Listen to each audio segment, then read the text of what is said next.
राजस्थान में ससुराल। नूरपुर नाम के गांव में बृजमोहन नाम के एक शख्स का भरा पूरा परिवार रहता था, जिसमें उसकी बूढ़ी पत्नी कांता देवी, 3 बेटे संदीप, अमर और सूरज और उन तीनों की पत्नियां नीमा, काजल और पायल रहते थे। उनके खुद की जमीन थी जिस पर वो खेती करते थे। देखना बाबूजी, इस बार खूब अच्छी फसल हुई है हमारी।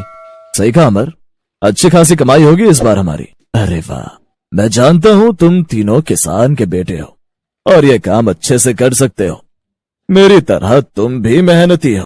अब बस भी करो अपनी तारीफ करना और ये लो छाछ पियो चारों। हम सब आपका ख्याल रखती हैं, तभी तो आप अच्छे से काम कर पाते हो।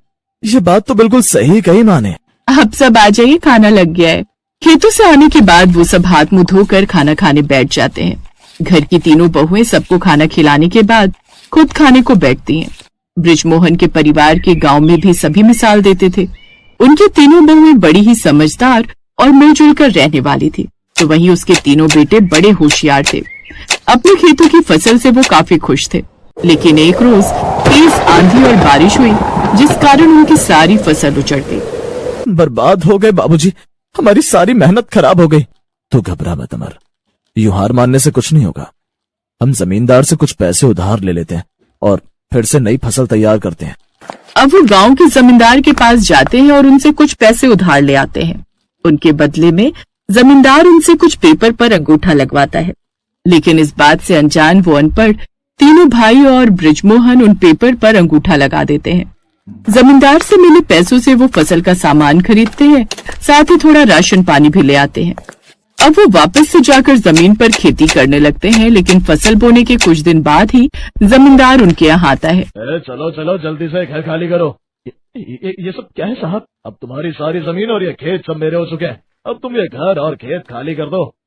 हम कुछ समझे नहीं। मतलब ये कि तुमने जो ये पेपर पर अंगूठा लगाया था ना, उसमें साफ साफ लिखा था कि अगर 2 महीने के अंदर तुमने मेरे सारे पैसे नहीं लौटाए तो तुम्हारा घर और खेत सब मेरा हो जाएगा। ये बात पता चलते ही सभी लोग हक्के बक्के रह जाते हैं। जमींदार ने उनके साथ बहुत बड़ा धोखा किया था। उन्हें बिना कुछ बताए उनसे उन पेपर पर अंगूठा लगवा लिया। जमींदार ने उन सबको घर से निकाल दिया और अब सभी लोग अपना सामान लेकर वहाँ से पैदल चलते गए।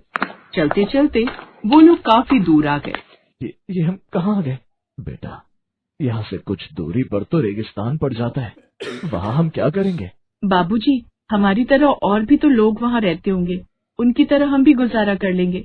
अपनी बहू का हौसला देखते ही अब वो रेगिस्तान की ओर चल पड़ते हैं। काफी देर तक चलने के बाद उन लोगों को रेगिस्तान में एक पेड़ नजर आता है, जहाँ वो सब एक पेड़ के नीचे बैठ जाते हैं। चलो, कम से कम इस पेड़ की छाया में थोड़ा आराम तो मिला, लेकिन हम यहाँ रहेंगे कहाँ? इस खुले रेगिस्तान में तो हम लोग रह नहीं सकते ना। तुम लोगों ने एक चीज देखी थी, हमारे गाँव में जितने भी घर बने हुए थे वो सब मिट्टी के घर थे, और रेत जब गीली होती है तो वो भी एक मिट्टी की तरह ही काम करती है। और यहाँ तो चारों तरफ रेत ही रेत है, तो क्यों ना हम रेत से ही अपने लिए घर बनाएं? लेकिन हम लोग बिना पानी के रेत से घर कैसे बनाएंगे? घर बनाना तो दूर, मुझे तो यहाँ आसपास कहीं पानी की एक बूंद भी दिखाई नहीं दे रही है। तुम लोगों ने शायद देखा नहीं, अभी थोड़ी देर पहले जब हम लोग रेगिस्तान में चल रहे थे तो कितने सारे कैक्टस के पेड़ दिख रहे थे। कहते हैं कैक्टस के अंदर पानी होता है, हम उसके पानी का इस्तेमाल पीने के साथ साथ घर बनाने के लिए भी कर सकते हैं। अब वो तीनों बहुएं उठती हैं और उन कैक्टस के अंदर से पानी निकालती हैं। अरे, हम तो यहाँ पानी लेने के लिए आए थे, लेकिन देखो हमें तो यहाँ खाने के लिए कुछ फल भी मिल गए। कैक्टस से मिलने वाले फलों को इकट्ठा करके तीनों बहुएं फल तोड़ती हैं, साथ ही पानी भी भर लेती हैं, फिर लाकर अपने ससुराल वालों को भी देती हैं। हमें नहीं पता था हमारी पत्नी इतनी समझदार है। इसके बाद वो सभी रेत और पानी की मदद से अपना घर बनाने की कोशिश करते हैं, लेकिन उन कैक्टस के अंदर इतना पानी नहीं था जिससे वो घर बना पाती। हम क्या करें, हमारा घर तो आधा भी नहीं बना है, हमें पानी की जरूरत है, अब हम पानी कहाँ से लेकर आएंगे? सभी लोग परेशान होकर बैठ जाते हैं। वहीं बूढ़ी सास रेगिस्तान में आसपास इधर उधर चलने लगती है। तभी अचानक उन्हें अपने पैरों के नीचे गर्म रेत महसूस होने के बजाय ठंडी रेत महसूस होने लगती है। यहाँ की रेत अचानक इतनी ठंडी क्यों है और हल्की हल्की गीली भी लग रही है? बहुओं, जल्दी यहाँ आओ। वो तीनों जैसे ही रेत को हटाने लगती हैं तो उस रेत के अंदर से हल्का हल्का पानी दिखने लगता है, जिसे देख सास जल्दी से अपनी सभी बहुओं को अपने पास बुलाती है। बहू, मैंने तो बचपन से सुना था कि रेगिस्तान की रेत खोदेंगे तो कहीं न कहीं उसके अंदर पानी जरूर निकलेगा, और आज ये सच भी हो गया। देखो इस हिस्से के नीचे, लगता है पानी खोदने पर पानी ऊपर की तरफ आ रहा है। अब हम इस पानी की मदद से अपना घर बना सकते हैं। अब वो सभी बड़े खुश होते हैं। फिर तीनों बहुएं काफी खुश होती हैं। कुछ घंटे में ही वो सब रेगिस्तान में अपना रेत और पानी से बना हुआ घर बनाकर तैयार कर लेते हैं। घर के साथ साथ उन्होंने चूल्हा भी बना लिया। चलो घर तो बनकर तैयार हो गया, रहने का गुजारा तो हो ही जाएगा। अब बस हमें रोजगार की तलाश है। कुछ काम भी मिल जाता तो सब काम आसान हो जाता। आप चिंता मत कीजिए, ऊपर वाले ने चाहा तो उसका इंतजाम भी हो ही जाएगा। अब वो ऊँटों को अपने घर ले आते हैं और रेत से बने हुए बर्तनों में उनके दूध से दही, लस्सी, घी बनाकर तैयार कर देते हैं। हमने घी, दही, मक्खन सब कुछ बनाकर तैयार कर दिया, लेकिन अब हम इन्हें बाजार में कैसे लेकर जाएंगे? अगर पैदल पैदल जाएंगे तो ये तो बीच रास्ते में ही सब खराब हो जाएगा गर्मी की वजह से। तो किसने कहा हम पैदल जाएंगे? ये ऊँट है ना, हम ऊँटों में बैठकर जाएंगे और इन्हें बेचेंगे।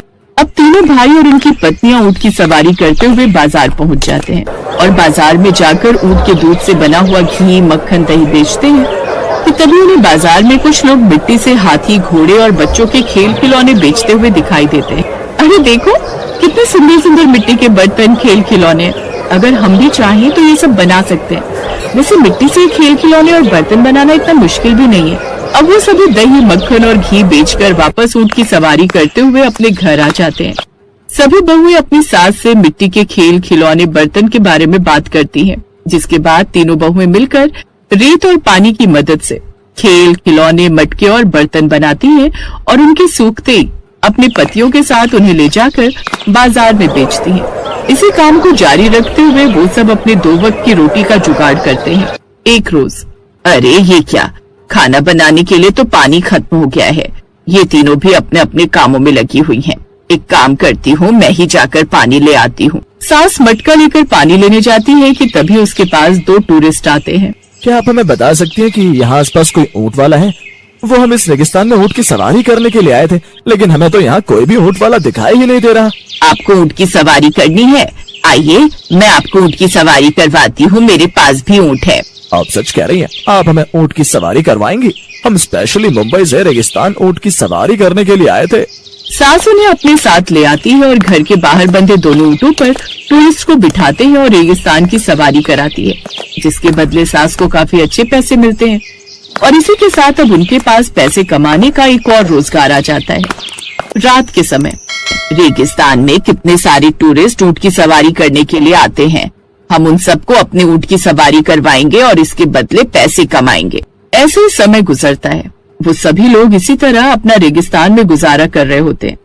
एक रोज अमर और संदीप इसी तरह टूरिस्ट लोगों को ऊँट की सवारियां करवा रहे थे कि तभी वहाँ पर वो जमींदार आ जाता है और उनके पैर पकड़कर उनसे माफी मांगता है। मुझे माफ कर दो, मेरे कारण तुम लोगों को कितनी दिक्कतों का सामना करना पड़ रहा है।